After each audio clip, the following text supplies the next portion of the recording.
জামাতের মূলত প্রধান তিনজন নেতা একসময় জাসদ ছাত্রলীগ করতেন। এইবার যে তারা যাচ্ছেন, ফুল দিবেন কিনা সন্দেহ আছে, কারণ ফুল দেওয়াটা তারা পূজা মনে করে, কিন্তু অনেক নেতা আবার গলায় ফুল নিতে আমরা দেখি। জনাব সালেউদ্দিন, আপনি যদি এই বিষয়টা নিয়ে বলেন যে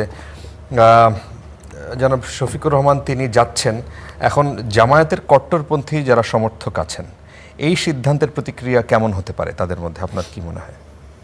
জামাতে তো তিন ধরনের লোক আছে। আমাদের মঞ্জু ভাই এখানে আছেন, তিনি একসময় ইসলামী ছাত্র শিবিরের সভাপতি ছিলেন।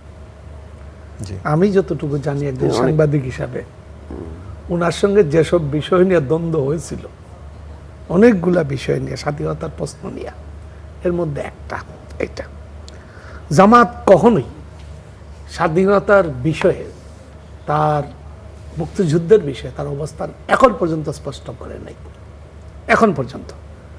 ফলে এখন এবং স্মৃতিসৌধ কখনোই চায় নাই।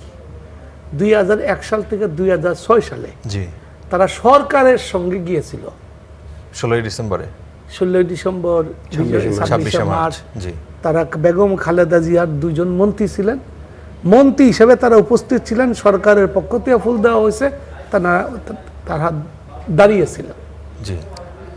যদিও আর এইবার তো কখনোই শহীদ মিনারে তারা যায় নাই, এটাকে তারা দলগতভাবে নাজায়েজ মনে করে। এখন এটা জায়েজ, তার কোনো কর্ম পরিষদ হয়েছে কিনা এই ব্যাপারে আমার কোনো তথ্য নাই, কিন্তু উনি একজন নেতার কথা বললেন, জামাতের আমির শ্রদ্ধেয়, তিনি ওনার কথাই বললেন যে এই নেতৃত্ব চাচ্ছেন। তো জামাতের মূলত প্রধান তিনজন নেতা একসময় জাসদ ছাত্রলীগ করতেন। এখনকার প্রধান নেতা হলো জামাতের আমির, নিজে জাসদ ছাত্রলীগ করতেন, উনি নিজেও মুক্তিযোদ্ধা ছিলেন।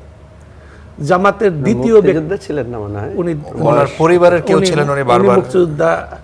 যাই হোক, এটা বিস্তারিত উনি নিজে দাবি করেছেন, ওনার পরিবার মুক্তিযুদ্ধে অংশ নিয়েছে এবং উনিও আমাদের নানান মুক্তিযুদ্ধে অংশ নেওয়ার নানান ধরনের ভূমিকা আছে, তো উনিও এরকম ভূমিকার মধ্যে ছিলেন।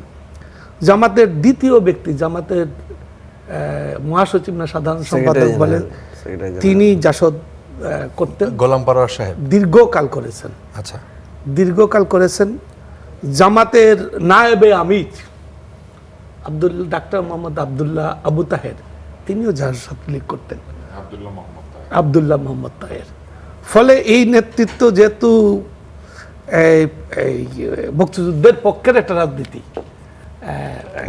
এবং স্বাধীনতা সার্বভৌমত্ব রক্ষা না, মুক্তিযুদ্ধের পক্ষের যে দল, সেই দল তখন তো তারা মুক্তিযুদ্ধের স্মৃতিসৌধে যাইতো, তারা প্রভাত ফেরি করত, এইসবের মধ্যেও তারা হয়তো থাকতে মানে জাসদ ছাত্রলীগের কথা বলছেন।